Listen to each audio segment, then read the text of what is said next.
Born a dream, strangely unreal, almost out of this world. Neuschwanstein. And the mountain world of the fairy tale king.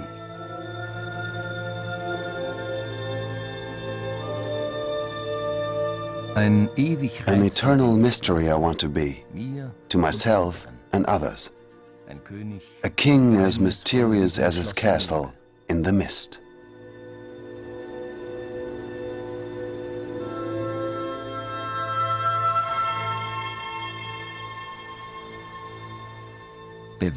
Keep these halls a sanctuary. Do not let snoopy people desecrate them. The fairy tale king whispered into the ear of his valet when he was arrested, deprived of his power, and announced mentally ill. The well-shaped, imaginative Ludwig II, who at the age of 18 became King of Bavaria and at the age of 41 died an enigmatical death.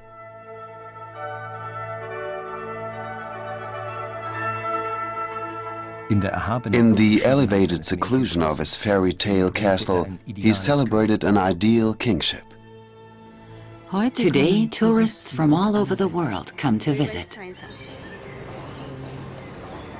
It's beautiful. 7 weeks after Ludwig II's death, Neuschwanstein was opened for sightseeing. And for 3 Reichsmark entry fee, the world took over the castle. After that, it was never considered a sanctuary again.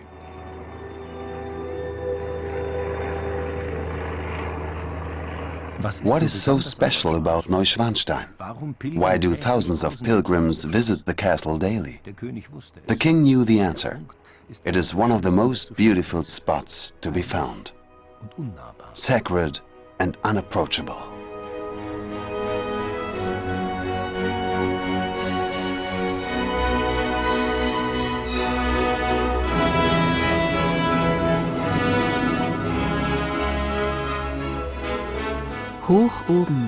High above, in the western part of the 5-story castle, His Majesty established his rooms. From there he could look down at the world lying beneath him.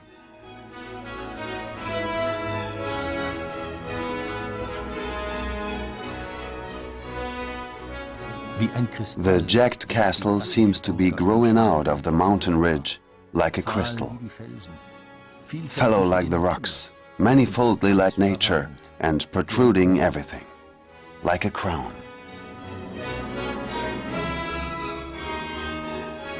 The harmony between scenery and architecture was of great value to the king.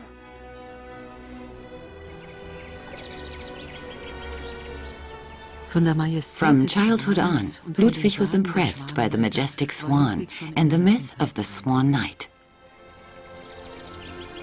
Here at the Hohenschwangau Castle, he spends several weeks a year. It is the favorite vacation castle of the Bavarian royal family. His father, King Maximilian II, had fitted the medieval ruin into a romantic castle.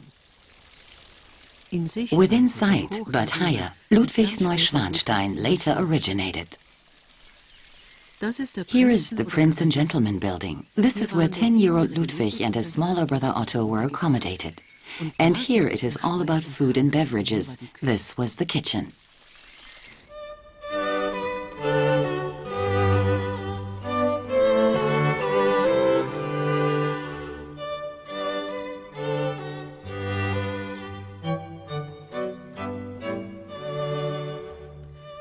Were the royal children allowed to have sweets? Their upbringing was strict. A punishment for smaller misconducts was to have their coffee without sugar. This court kitchen was used after King Maximilian came back from hunting. He either brought fish from the Alpsee or Schwanensee, or he had chamois and venison from the Ammergebirge. He hunted the complete region of the Ammergebirge. The oven was state-of-the-art that time, the most modern one you could get at that time. The smoke was extracted down at first, led under the floor beneath the oven and then up and out of the chimney. Ludwig II spent quite some time of his lonely life in the wild mountain world of the Ammergebirge.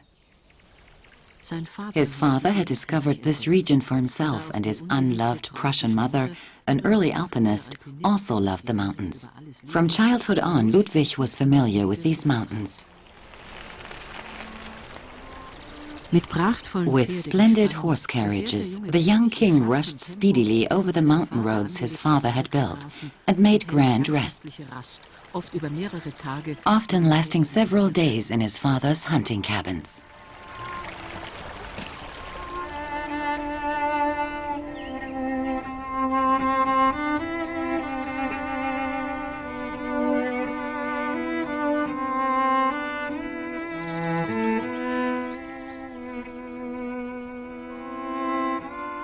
Ludwig has a passion for music.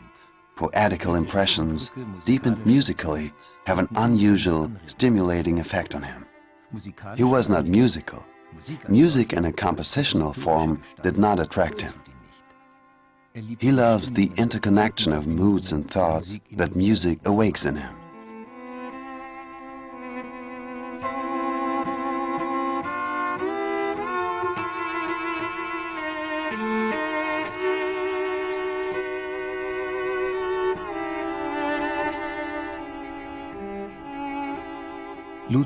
Ludwig is not seeking the cheerful world of the Alps, but the lonely majesty of the high mountains. His kingship is his calling, gift, and the mercy of God, unadulterated and developed by God's one hands, just as the untouched and divine mountain world.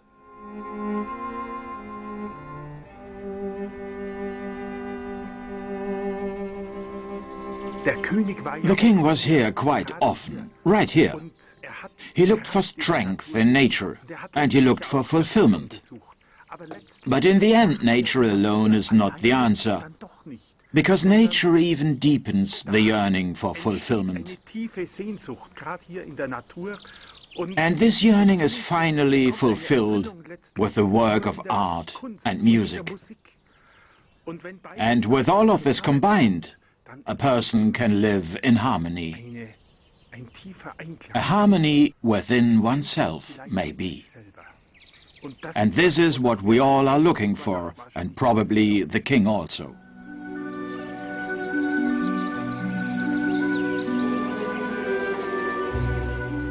Dark as the pine forest, ice cold as the Alpsee, snow white as the swan.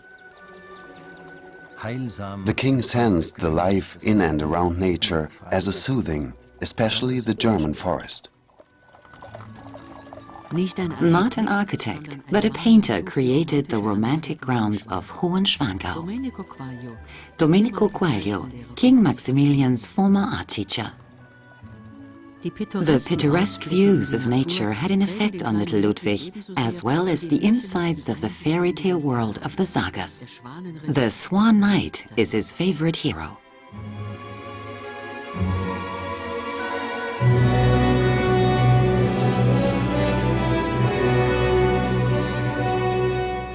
The Swan Knight's farewell from his home at the Alpsee.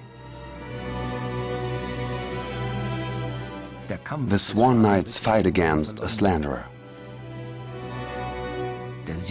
With the swan in his coat of arms, the victory of the Golden Knight over the Black Villain. Now everything is well in the world of the Bavarian Lion. Under the starry sky that shimmers through the new Gothic ceiling, wedding can be held. The Swan Knight saved his bride and won her heart. At every meal taken in the dining room of the castle, the prince saw these figures. Just then the fairy tales of the Grimm brothers were published. Germany's past was transfigured, and they looked for sacred moods, observing works in art and sinking into the beauties of nature. King Maximilian had flower meadows sowed and built passages through nature's beauties.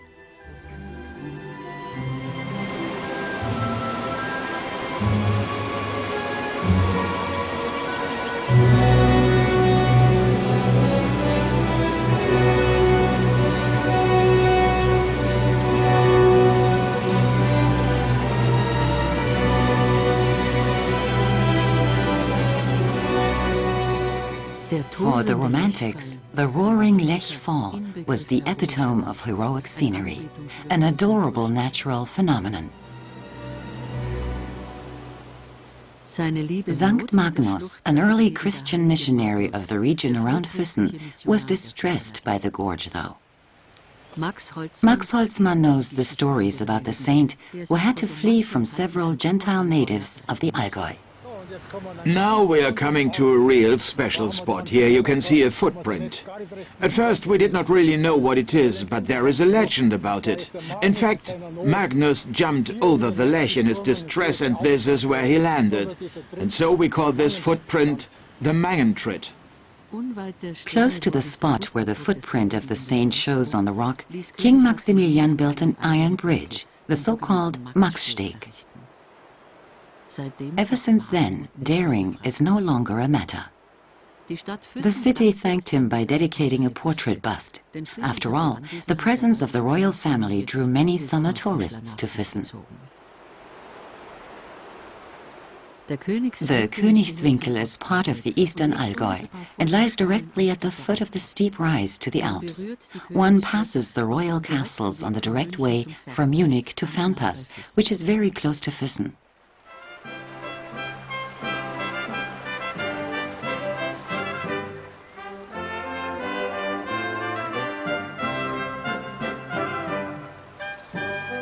The Hohe Schloss of Füssen is a real castle built in the late medieval age. It is decorated with unique illusional paintings simulating arch windows, little towers and archbays. I am Knight Georg von Gossenbrot. I am the keeper of this castle. I am the Imperial Commissario and Sword Master of Maximilian I. And here we have the Emperor's holy men. I was the investor and financier of the Emperor, until I was murdered with a poisoned blood sausage about 500 years ago.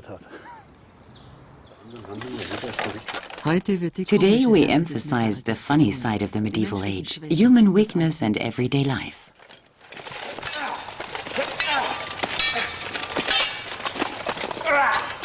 And so the annual night festival in Füssen is a burlesque and stout media event. Based on high ideals, the contrast of knight and castle romanticism of the fairy tale king could not be bigger.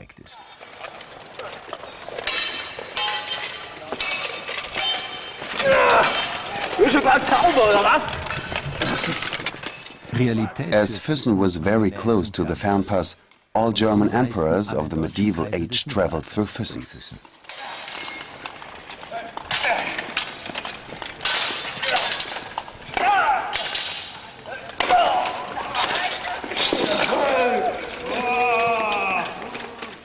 And the Georgsritter escorted them.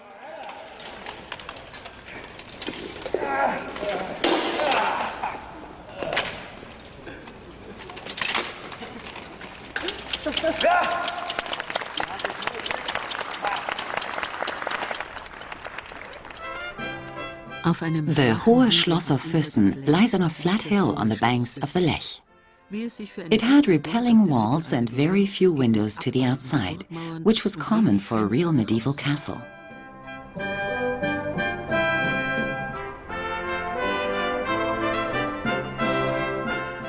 Putting myself in Ludwig's shoes, I can hardly imagine that he would have liked it. The castle up too high, the hill too flat, and the towers much too low. No bays or battlements. All the fantasy products he presumed and believed every castle really had were missing. And this construction would be much too boring, in Ludwig's opinion. Viewing it from the Marienbrücke, Neuschwanstein looks like a romantic fantasy castle.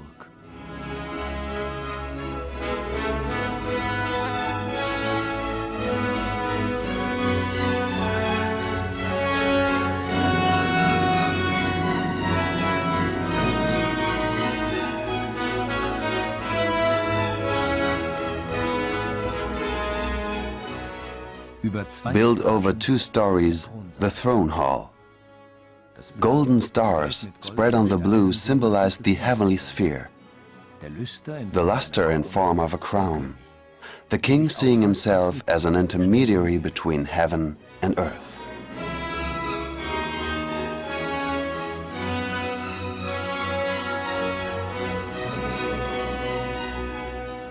This hall appears a Byzantine church.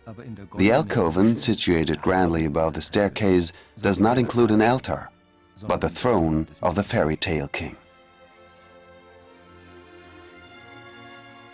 On the front wall you see St. Georg fighting his lonely battle against the evil. It symbolizes Ludwig, the Grand Master of the Georgsritter order. At the same time he saw himself as Swan Knight and Lohengrin. The golden-based castle must be the Gralsburg.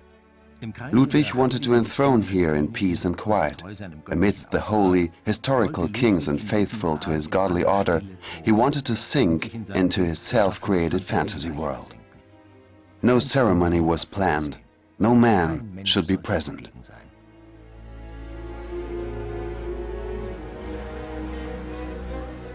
Today, the king still appears everywhere.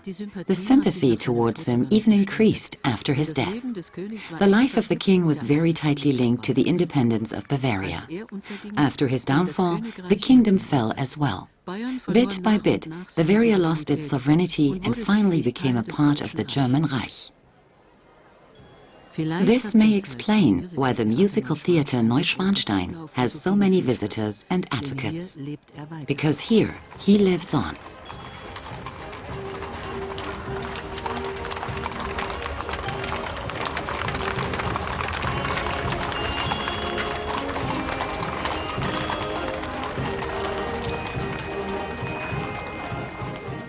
Whoever defends him defends home at the same time. Above all, the royal Bavarian ease.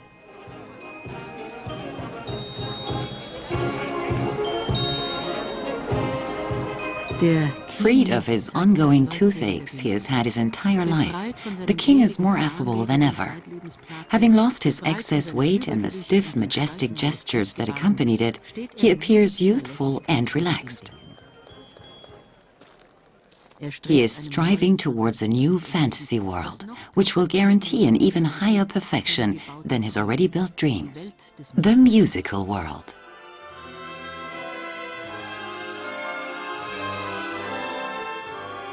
The royal fantasies are reawakened by music and scene, light and drama, dance and song. A sparkling hymn to the king's true love. O beloved art, my paradise.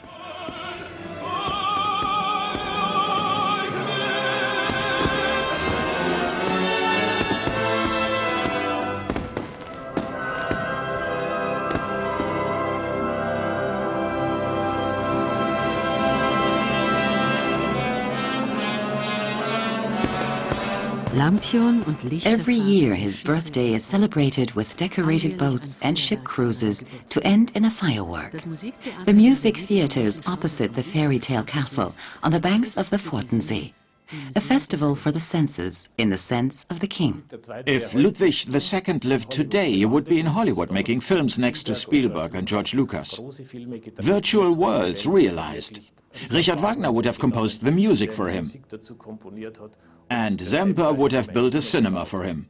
My wife built a theater for me, and we wrote a play about Ludwig II. It is facing the original site of Neuschwanstein, and the king goes into the water every evening, and has done so 800 times. The cold moonlight, the dark and misty night, the longing, hoping and escaping, the mooring and dreaming. The fairy tale king's soul was touched by the moods of nature.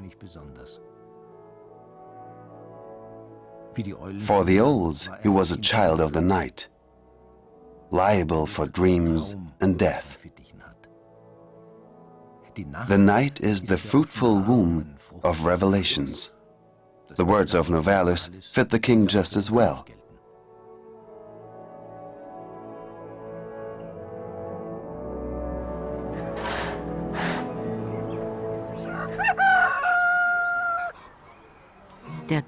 Daytime had a different key altogether.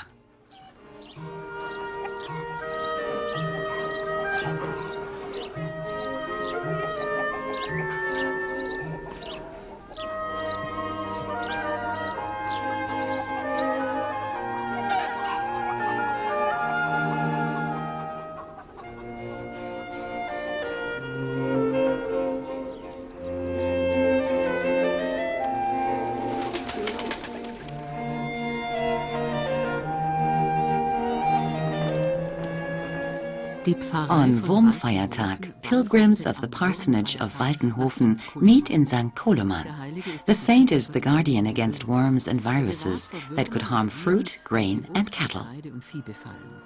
O holy Saint Koloman, we're asking very nicely, keep our country free of disease and BSE.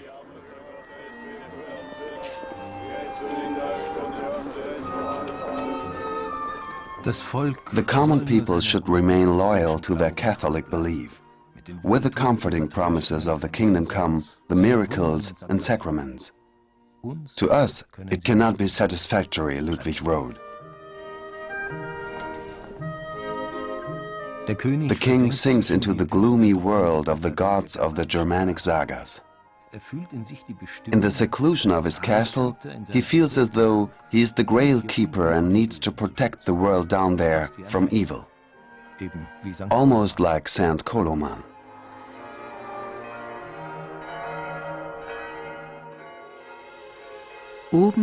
Motivated by the stage sets of Wagner's operas, Ludwig decorates the Sängersaal with episodes of the Gralssaga.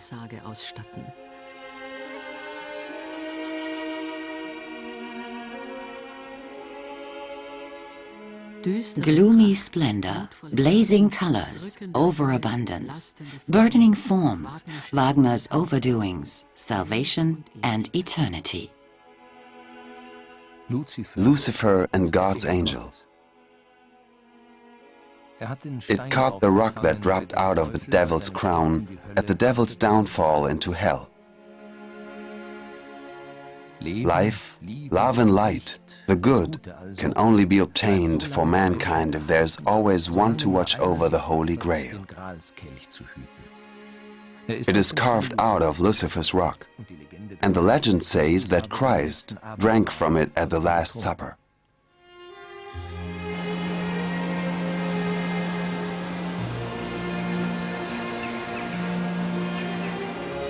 Looking out, Ludwig could see the wildly romantic Pöllertschlucht. His fairy tale castle levies directly above the abyss. Theme of the Sängersaal is the Parzival saga. Parzival, a simple-minded fool, chosen by destiny to guard the Grail, was advised by King Arthur to fight against the Red Knight. He defeated him and takes his weapons.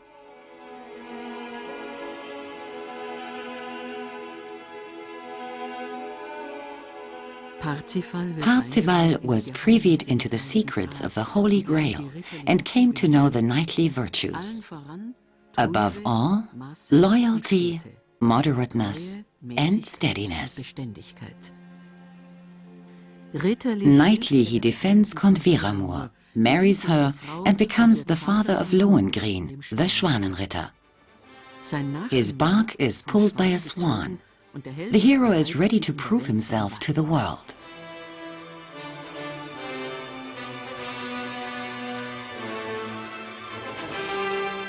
Parzival concentrating deeply while watching the Holy Grail, Ludwig raved that he who sees the Grail will not be taken by sin. How has this subject grasped me? Yes, this art is sacred. It is pure. It is dignified religion.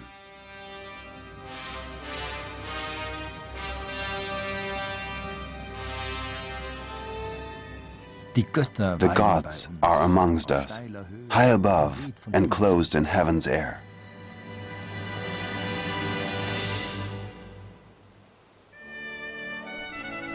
Ludwig's castle was built in neo-Romanesque style. In his opinion, the original Old German style for a knight castle. It took 17 years to build, but was never completed.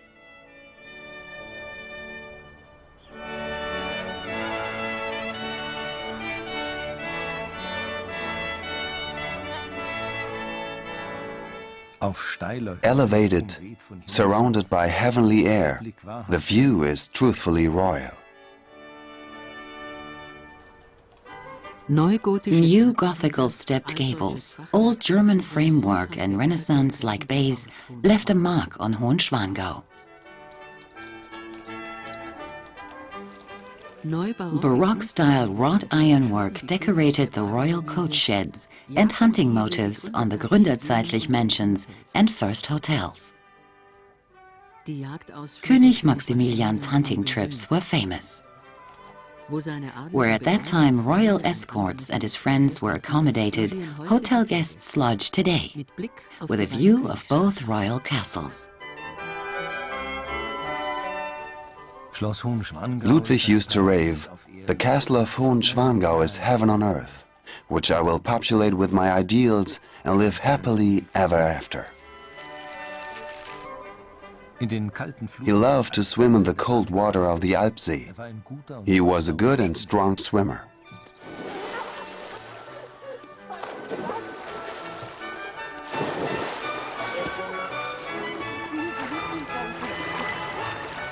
The water nymphs were his father's dream, and he decorated his bedroom with them.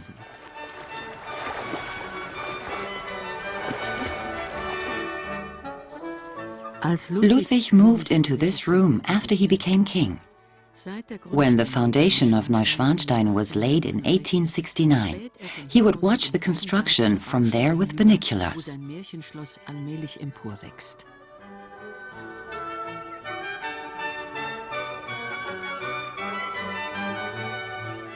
Richard Wagner is his guest a few times.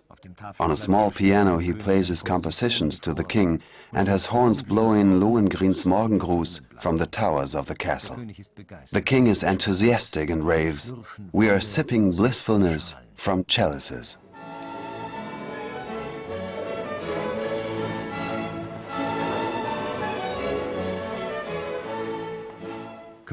The king and the composer witness Hohenschwangau's blissful days.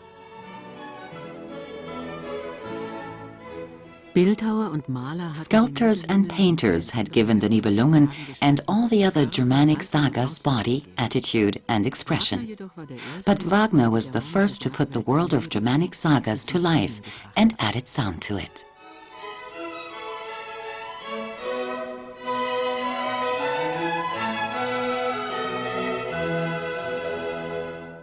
Ludwig's marriage to the sister of Empress Sissi never took place. The king was dedicated to Wagner, a love that helped Wagner to become famous in the world.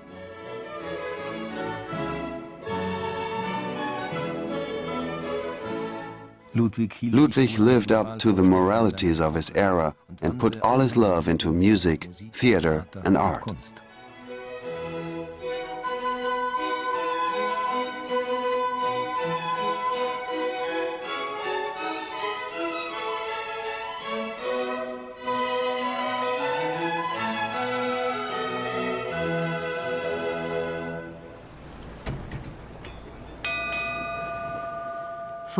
From June to October, when the water is high enough, large boats cruise on the Falkensee. From there you can see the Ammergauer and the Tannheimer mountains.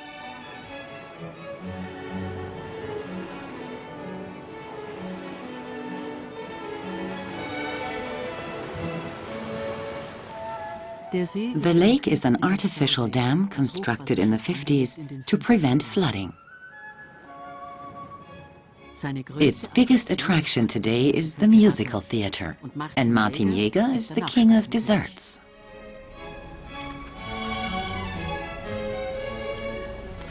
If I'm lucky, they'll turn out as swans. If not, what I can't imagine, though, they will be ducks.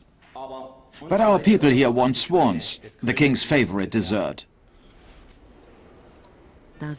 Ludwig II hardly ever mentioned food, so it was very difficult to meet the taste of His Majesty. The Schwanensee dessert could have been to his liking. Now we prepare the mist for our favorite dessert. Putting it in the bowl is no problem for the sugar, but maybe it isn't sugar after all. Taking it out, oh, we will keep it a secret. And we are definitely not talking about it on TV.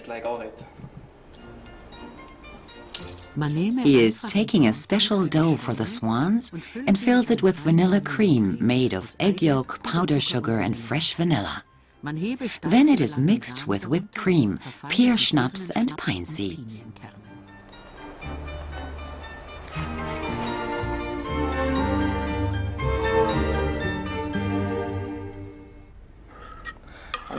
At first we make the Schwanensee. Everybody knows the Schwanensee, beautifully located beneath the castle of Neuschwanstein. A nice sauce made of blue curacao.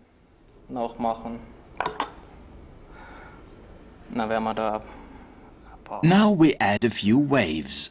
And now the swans, that thank God turned out to be swans and no ducks. We'll put them right on here. Now we'll fix it up a bit with decorations. Nice and fresh berries. And the blueberries right here. Some raspberries. And to add some color to it, we put some mint leaves on top.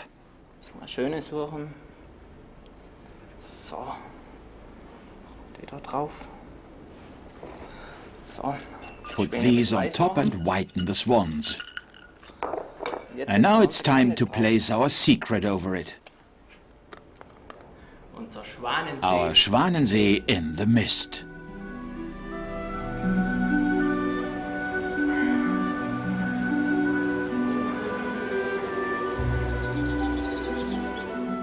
Just as the mysterious king disappears into his dream world almost in the clouds, his castle disappears in the mist on some days too.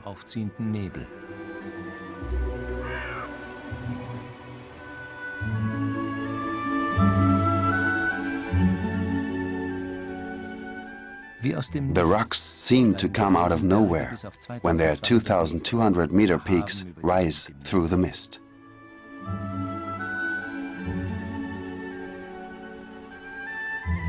The sad ending of Lohengrin's story is told at Neuschwanstein. The Schwanenritter has to leave his wife and return to the Gralsburg.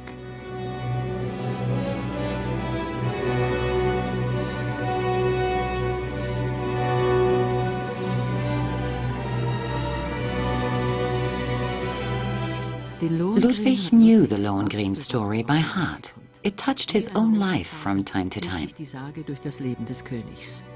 The swan decorations could be seen throughout the castle. The artificial stalactite cave, illuminated sensationally, is to remind of the Hörseberg-Grotte of the Tannhäuser saga. The grotto connects the home and office rooms of the king.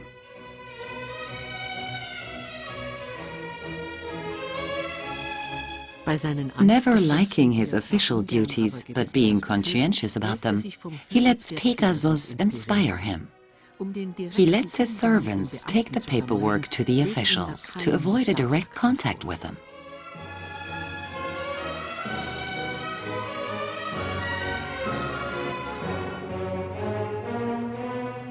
The beauty of the graces in the Venusgrotte of the Zauberberg had taken Tannhäuser and his band so deeply that he sang a love song to the pagan goddess at a song contest.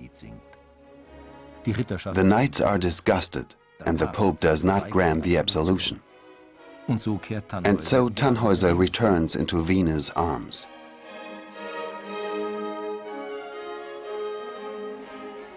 A dragon guards the royal stairs tower symbolically, and a date tree is growing into heaven, just like the dreams and the dream castle of the king.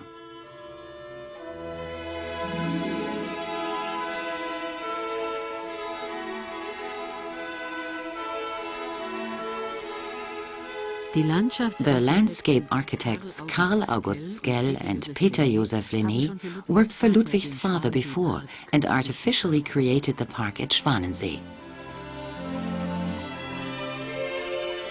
A special and clever effect was the difference in landscape, comparing it to the natural scenery of the Allgäu.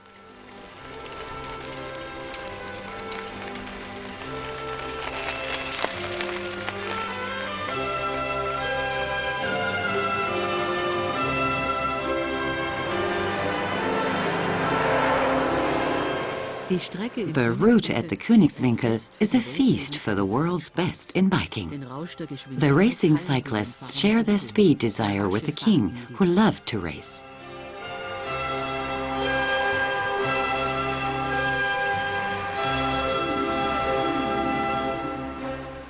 Neuschwanstein is surrounded by poetry, Ludwig wrote, even though Mother is reading her prose tonight.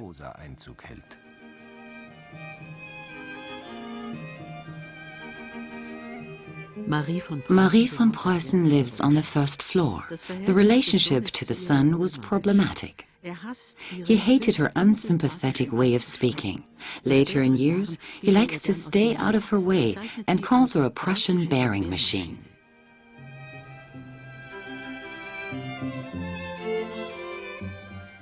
She only gave birth to 2 sons, Ludwig, the crown prince, in 1845, and Otto, the mentally retarded, in 1848. The queen is a beautiful young woman and 14 years younger than her husband Maximilian. Domestic happiness is her concern. She enjoys living in Neuschwanstein with her family and likes sewing and gardening. But she is bored in the scholastic company of her husband. She prefers to go into the mountains. Despite the fact Ludwig and his mother came to know the people in their country together, Ludwig could not return the sympathy of his Bavarian folks.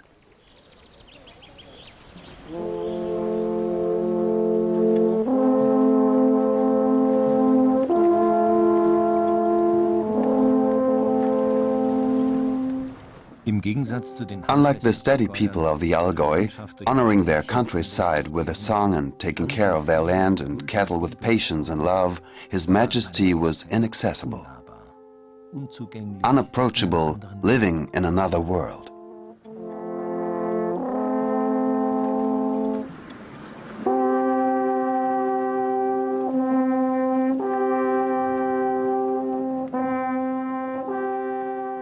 His well-known love for Bavaria applied mainly to the beauty of its nature and the ancestral estates. He never built anything for the contemporary nor the posterity. He looked upon his castle as a sacred site. Dedicated only to himself, he even wanted to blow it up after he died.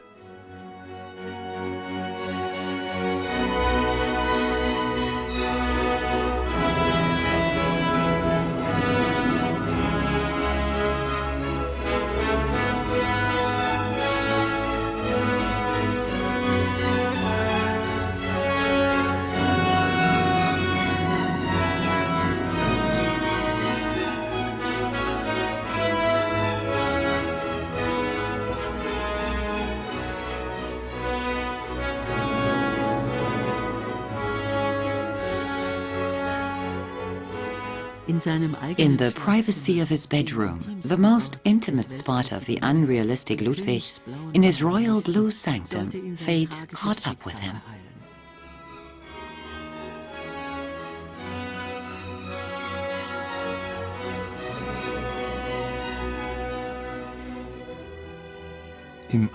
At the side of Tristan and Isolde's love story, the king lies down to rest, and the minstrel points the arrow at him. The 2 lovers that could never be together, laying in each other's arms. The king's homophile preferences may have tortured him all his life, but Wagner's music expressed his pain. With Tristan and Isolde, it was the mixed-up love potion that would not allow their love. Under the eyes of the minstrel, the commission arrests the king, announces him mentally ill, and deprives him of his power. He dies the following day, and the manor remains unsettled to this day. A redemption, like Isolde's death of love?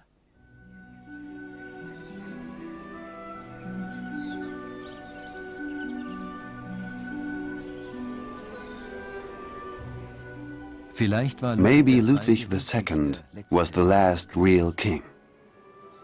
King and kingship are still inseparably connected with him.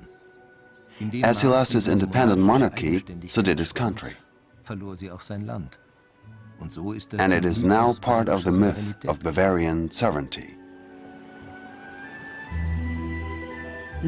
So Ludwig II, who as a child had every chance to live and build his dreams, is a good example of proving that fairy tales can come true. Oh, it is of need to create such paradise, such poetic refugees, where one can escape to from time to forget his horrible life.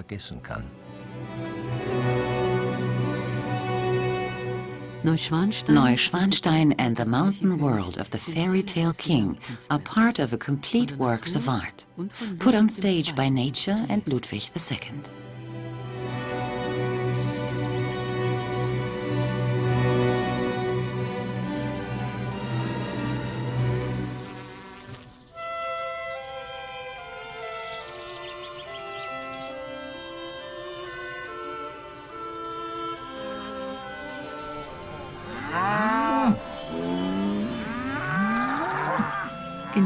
In the rural regions of Bavaria, where people still own their land and estates, there is still much sympathy for the king.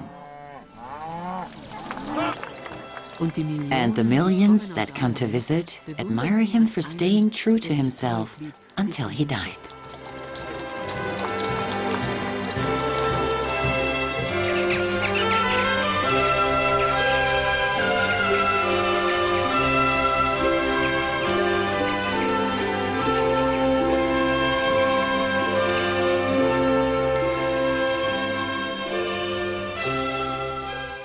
And once we are no longer here, our work will become a shining example.